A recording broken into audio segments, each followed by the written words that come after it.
विरोधी पक्षाच्या नेत्यांना संपवून भाजपला निवडणूक जिंकायची आहे का असा प्रश्न काँग्रेसने उपस्थित केलाय। काँग्रेसचे प्रदेश अध्यक्ष नाना पटोलेंच्या वाहनाला झालेल्या अपघातावरून घातपाताचा डाव होता का अशी भीती काँग्रेसच्या नेत्यांनी व्यक्त केलेली आहे।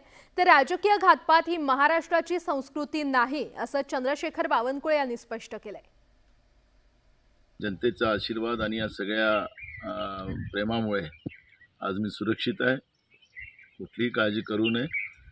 याच्यामध्ये घातपात आहे की काय आहे ते पोलीस त्याला चौकशी करतील अशी आम्ही त्या पद्धतीची तक्रार दिलेली आहे। नाना पटोलेंनीही त्यांच्या वाहनाला झालेल्या अपघाताबाबत घातपाताचा संशय व्यक्त केलाय।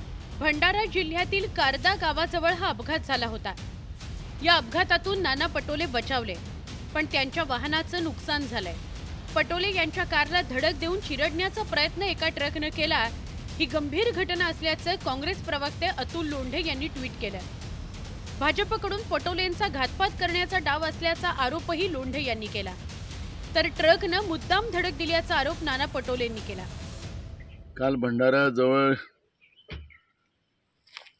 आमच्या गाडीला एका ट्रकने मुद्दामून डॅश मारण्याचा प्रयत्न केला आणि त्याच्यामुळे गाडीला पूर्ण एका बाजूने त्यांनी घासत नेलं आणि आम्ही तर सुखरूप राहिलो, पण गाडी पूर्ण त्याच्यामध्ये गाडीचं नुकसान झालं।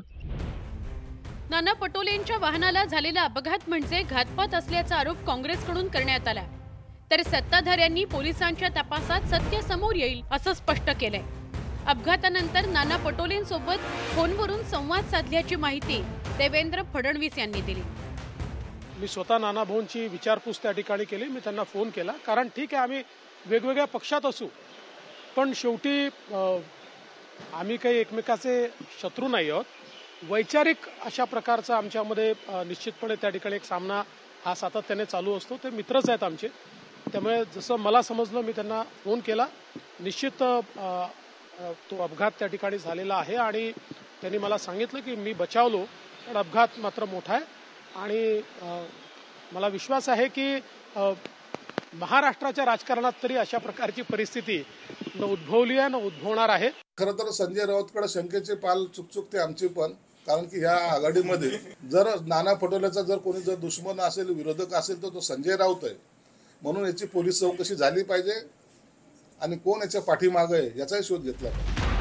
लोकसभा निवडणुकीच्या काळात सगळेच राजकीय पक्षांचे नेते मोठ्या प्रमाणावर प्रचार करत आहेत। जास्तीत जास्त प्रचार करण्याकरता मोठा प्रवास नेत्यांना करावा लागतो, पण हा प्रवास करताना तो दिवसाच असेल याची खबरदारी घेतली आणि रात्री प्रवास करणं टाळलं तर अपघाताचा धोका नक्कीच टळू शकतो। आता नाना पटोलेंच्या वाहनाला अपघात झाला होता की घातपात हे तपासात समोर येईल। Bureau report, news 18 Lokmat.